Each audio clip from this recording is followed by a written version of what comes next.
My name is Fenwick Harris. I was born at Crab Hill in St. Lucie. Two wonderful, wonderful parents. And I can say I had a very enjoyable life. Around very loving people. No. My life was kind of a bittersweet life. Bittersweet life. But fortunate to have a father that was a Christian who loved God and everything, and therefore, although I had many friends, I couldn't go to extremes with my friends. I had great respect for my father there. But I had many friends in Crab Hill. I love to go to the beach and enjoy like the MNC eggs with the fellas and fishing, and that time we couldn't afford to buy hooks, but we used common pens. And we caught quite a few little small fish. We call them park chubs. With that, we picked a lot of wrecks and everything. So we went to see on mornings, probably 8 o'clock, and come back home very late. But my life was very enjoyable in Crab Hill. But I had an inclination, a spiritual inclination towards God. Now I remember, as a child, about probably 7 years old, when the Salvation Army band came to Crab Hill. And they played the song, they had the drums and the flute and the clarinet and everything. When the roll is called up yonder, I'll be there. And I looked to heaven and I thought to myself, these are things I never discussed with any person. But when that roll is called up yonder, I want to be there. I want to be there when that roll is called up yonder. But Crab Hill was a very pleasant place, of very pleasant people. We were our brother's keeper in Crab Hill at that time. At that time.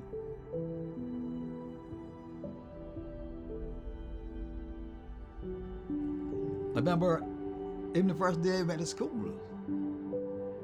When my uncle gave me a hat like this one I have here in my hands. A very beautiful blue hat. He gave me to wear. Even the smell of the hat, I remember the very smell of the hat and everything. I enjoyed the teachers there as they taught me, and I was an average student. I wasn't the brightest, but probably 75%, 80% were my normal marks I got there. Then when I sent the bursary exam, I passed the bursary exam, and I went and taught a trade at a public works department. And I worked there for a couple of years, that public works department there, and then we transferred to Barbados Water Authority. I was approximately 22 years old then, and I had much concern for the work which I did, because I saw the work which I did as a ministry to God.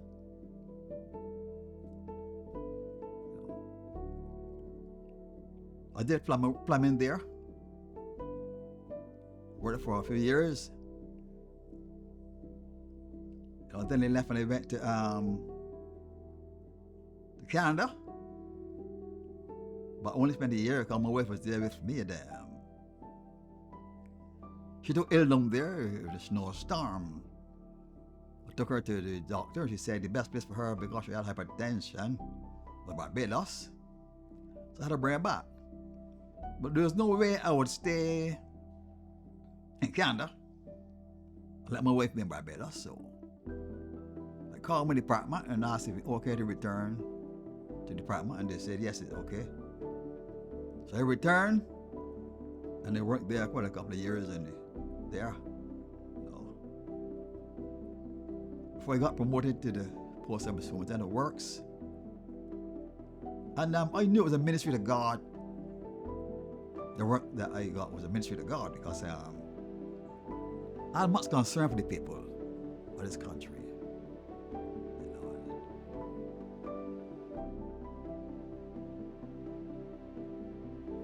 I felt my need of female companionship by the age of being not raised having a woman in the house, possibly 18 years old. So I sought a partner, but the partner I had in mind, I prayed that night for a particular partner, my school friend, which I really love. I had planned by all means to marry that particular girl. And all my friends knew my eyes were on that girl. But there's a certain gentleman from Black Rock who taught me how to fish. He said to me one night, he said, I know your eyes are on this girl to marry this girl, but perhaps he may not marry her at all. I said, what are you talking, man? What are you talking? And that can only be a joke. So I have all plans for my youth at school to marry this particular girl. One night, I called my teacher. He was courting another teacher from Paikana. He said he's frightened to go there because there was a lot of talk about Harriet Man and all sorts of things. And it was a lonely place to ride bicycle. They don't tell me I had no cars, we had to ride bicycle or walk. So we rode the bicycle with him one night up there. And I told him, boy, I don't like this place. He was in the house talking to this girl and to his friend. He says, well, I hope somebody saw me up there with the bicycle. He said, I stopped in 5 minutes, then I gone. He said, come in the house. I went in there, and who I saw in there, they introduced me to their brothers and sisters. There were many brothers and sisters there. I saw the girl sitting in the corner, quiet, girl with her head down. They introduced me to everybody, brothers and sisters, and I wasn't introduced to this girl. I said, well, who are you? I said, how come I was introduced to her? And everybody started laughing. You know. And I said, I introduced myself. What's your name? She says, my name is Ira. I started to laugh. We were taking her home. She lived about approximately a mile from there. Both the teacher girl and her boyfriend, the teacher fella, was taking her home. And there was a girl walking in front of us. They said, man, talk to this girl, talk to her. I said, for what? Why should I talk to her? I'm not coming back to my car again. I don't like this place. And they forced me to talk to her. But when I talked to this girl was so innocent. Unlike any other girl I ever talked before in my life. And then I said, next couple of days, come son, let's go, back to my car again. We got the bicycle, back to my car again, meet this other girl. You know, and we were together for approximately a year. But she was kind of, you know, tough skin. I kind of got spiritually tough, you know what I mean? You know, unlike any other girl I knew. You could hug her like anybody else and different things, so I got fed up. I left her out for a year. For a whole year I left her out, but had my eyes on her still. Then I said, well, know something. I wrote her a letter to meet me at by the teacher again. On my way there, I saw another teacher. It was a cousin of hers. He said, boy, she wouldn't want you now. After a whole year, she wouldn't want you. That time, I wore a green beret. And when he got there, she had a Panama straw hat she wore. So the guy was waiting there by St. Clement's school until he passed back, because he thought that she would never want me. Purposefully, I gave her my beret and I had her straw hat. So the fella he was surprised. I know, when I went home, my father said, boy, to my brother who was a police force, my father said, boy, his uncle Wilma. He said what he mean and he mean what he said.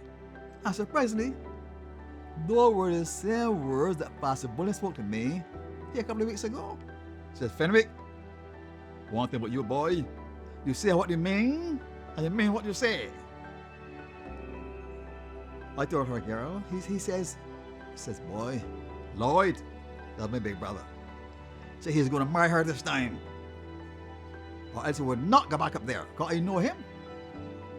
He's a no-nonsense person. He's going to marry her this time. I told the girl, I am going to marry you. I'm going to marry you. She didn't believe it. I took her home with my father one day and my sister, who was a nurse, so she was holding her head and laughing. My wife was holding her head and laughing. I said, why are you so merry? What are you laughing at? I said, who I laugh is your brother said when I was about 18 years old that he was going to marry me. And he married me. He said, my brother don't make sport. If he says he's going to marry you, he is going to marry you. I married her, and then she got pregnant. And I said, boy, I'm now going to save some money. That time we were transferred from the Public Works Department to the Barbados Water Authority. I said, we're now going to make some money. But the devil said yes. Said yes, you're going to make money? I'm going to show you some sport. And the child was born in August. I got laid off for Christmas. I was home and all the money I had was like a snowball on a hot fire. The money went down and down and down. I had an account in Stone Bank there in Fairbanks Commerce, and I went to the teller. I said, it went only $17. $17 and a child and a wife.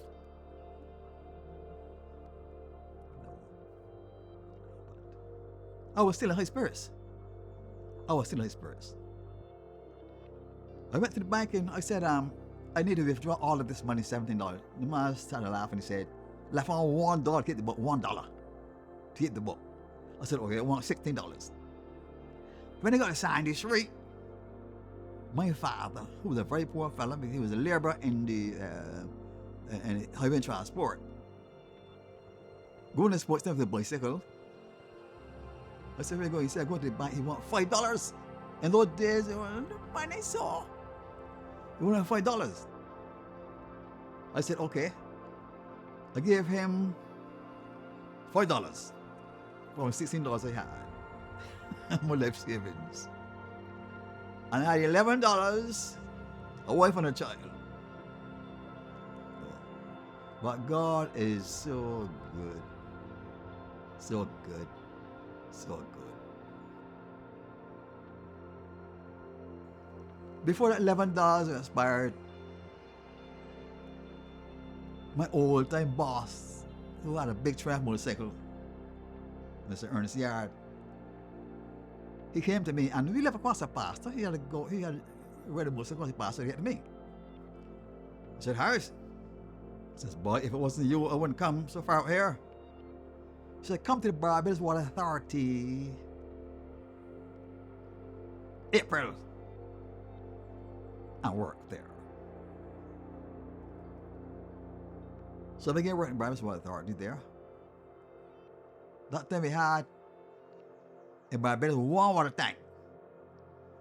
One day I was writing up my time sheets in the yard, and my boss, the head superintendent, Mr. Alphonse Bishop, he came to me, pen in hand and pad, and he said, Mr. Harris, we want to improve, the government want to improve this department, and because we had experience in Canada, I come to you, we want to upgrade the department. I said, okay. So he got his pen and began, all right, I said, we need educate the plumbers, send them to Polytechnic because of the fact that about 8 or 9 of our plumbers work in the construction section and repair section at the Public Works Department, which is now H&T. So they will not have the knowledge of the Barriers Water Authority work. Because they don't want the mains and different things like that. And service connections and other things like that. They don't have that there. So they have to feel the way, although they have certificates. The house sitting girls have intermediate certificates. Where the fellas in the water works department, they don't have that. But they have a lot of knowledge in the water mains. So send these men to the polytechnic for a while. I teach them about certain valves. You know, how to work on these valves. They look very complicated. You didn't iron now, it look complicated. Because the fellas that were there working so many years before from the youth will want to make a mockery of the new fellas that come in. So send these fellas to the polytechnic. So he took a note of that. As the plumbing is divided in different categories, the roof plumbers working only on roof. People only work on bathtubs and wash basin and everything. You know, insulation, different things. And people only work in the Barriers Water Authority who know nothing about insulation and bathtubs and different things. Because they were brought up in the water authority work. He said, okay. Okay, so he took it down. I said, something of macro importance is we need urgently in Barbados, and this is a very vital point, a sewer treatment plant in Barbados. I says, and I don't want to make the mistake they made when the little water mains in Barbados with the British in the 40s, because the ordinary poor man could not afford for that water. The mains were laid for the stamp-outs. And we all had our buckets. We walk a mile, half mile for water.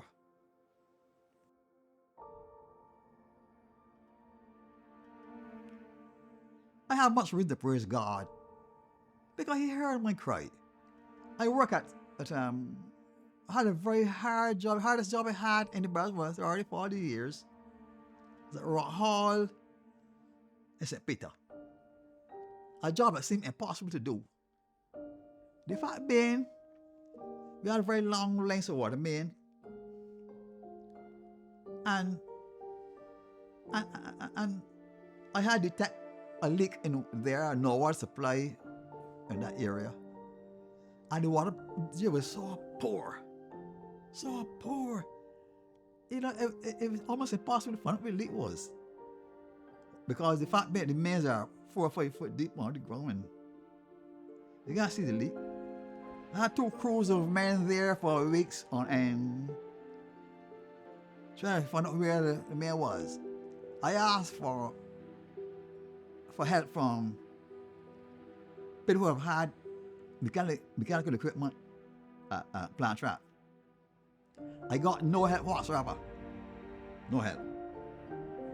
But they knew of my skills as superintendent of works. You know. And because of that, probably they refused to help me. But I used all the skills I could possibly use in my 40 years as superintendent, 40 years in the department there. In the department, not superintendent, in the department, 40 years. And I couldn't find the problem. And on Christmas Eve there, I had 2 crews of men that I had assigned to help me there with that job. I said, look, I tell the men, look, today's Christmas Eve, you're supposed to get half there. Instead of giving you half there, stay home the whole day. Okay, don't make no point in getting work at 11 o'clock and 11 at 12. So stay home. So I work alone. Probably 1 o'clock. I went on the job alone with my sounding rod. Because I was expert at this covering leaks in the department. The best they had. So I pray to God before I got to the tennis court. I pray to God. I said, Lord, these are not only my people, oh God, they are your people, oh God. And I pray, God, I said, Lord, they suffered long enough. Take me, God, to where this problem is. When I say this, people think it's making sport. It's no coincidence. It's God. And God told me exactly to the problem. And that problem was straight ahead of me, a couple of yards from me.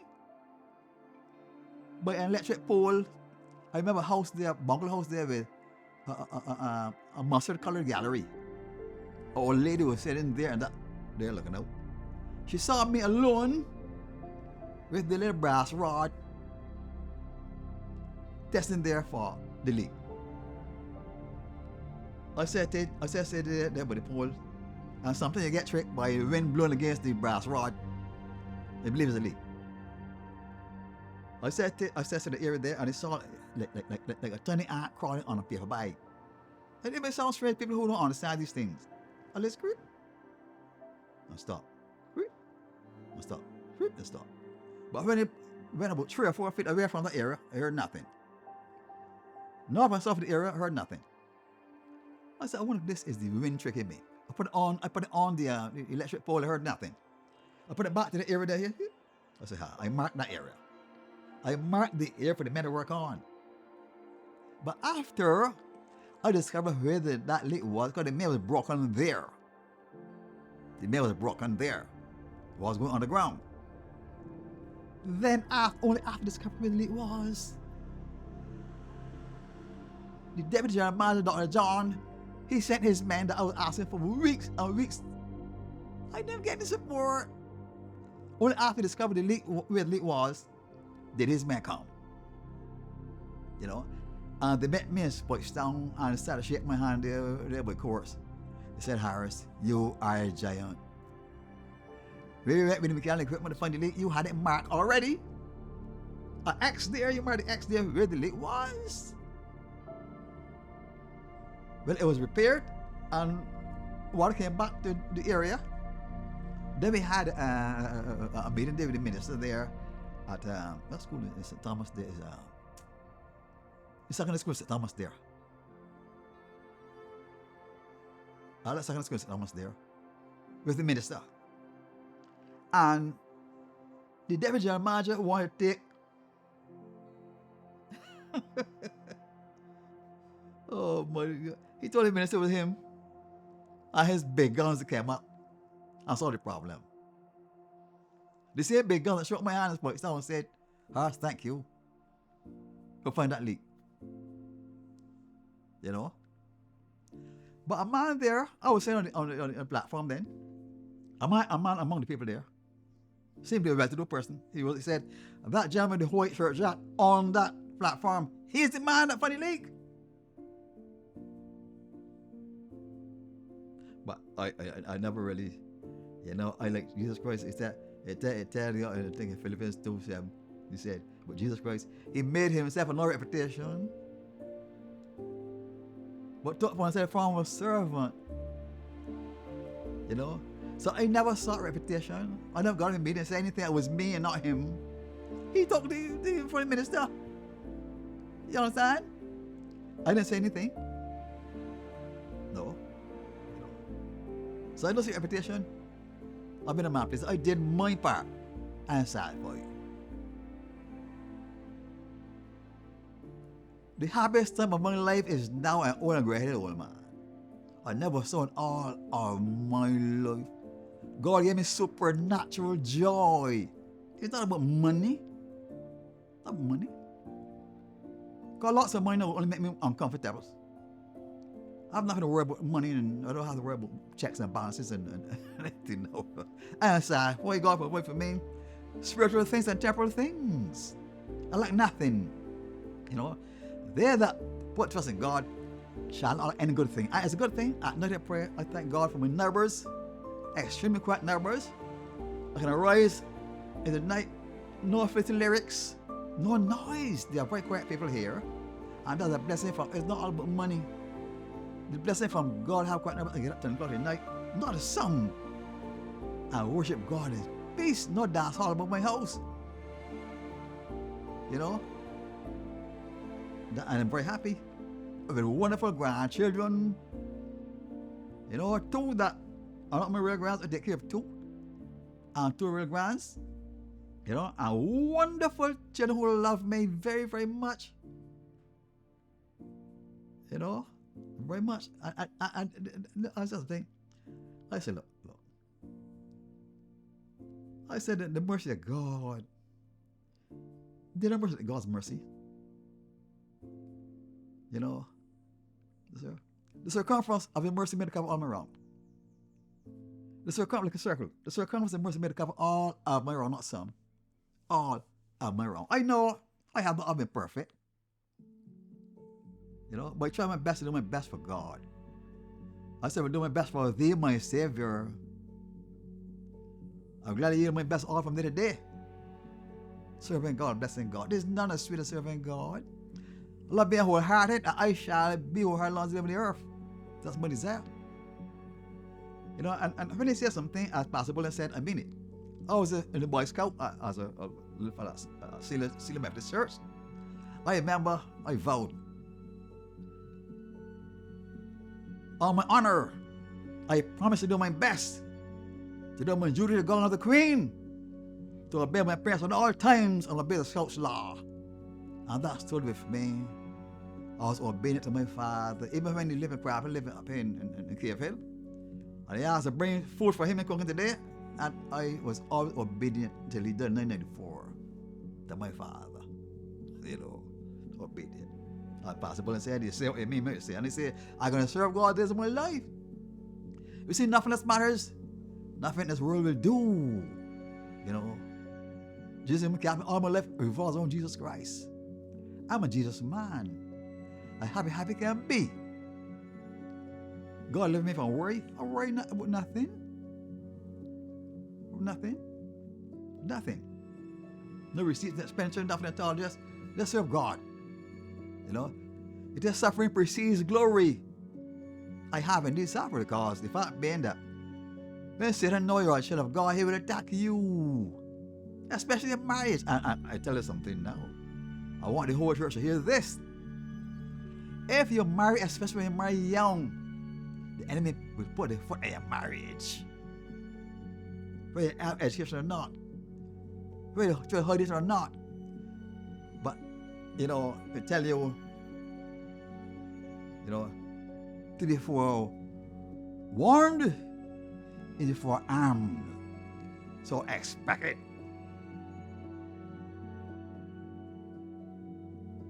I tell you, look, if you're married, enjoy your partner. Who is with money never me no more. I watched mine dead in the hospital bed. Mine is not with me anymore, and I miss her. I love her song of death. Who knew her? Because everywhere she go, I was there. You go to the beach, I was there. You get a TV strand, I was there. You know, go up the sun, I was there. Everywhere she go, I was there with her. You know, and people say, in sports, the other half just passed here, the other half. She look as my other half. Listen along with me. You know, once you have the partner, enjoy yourself, as someone said, with the wife of your youth. Ups and downs and cross where you get them, expect them to come. Ups and downs and cross where you must have. God, the enemy is real. You know, I thank God for the wisdom of his words. We know God cannot lie, and you know the word of God seems as a source of encouragement to me to continue fighting the fight of faith. When I read Isaiah 40:11, which say, he shall feed his flock like a shepherd, he shall gather the lambs in his arms, he shall carry them in his bosom, he shall gently lead those that are young, that are weak and the oppressed and everything. And we don't go over this truth. Speak of intentionality and inevitability. God cannot lie. That's a source of encouragement to me, you know. And as long as Lord let me breath, I will continue to fight. As Dr. Sandra said, if you can't run, walk. If you can't walk, crawl. And my desire is to run the race. Run the race with joy. I'm at old age and I'm very happy. The half of my life is now at this age. God give me supernatural joy. I know what the song say. Joy unspeakable and full of glory that I have, and nobody take it from me. Here stay. Thank you.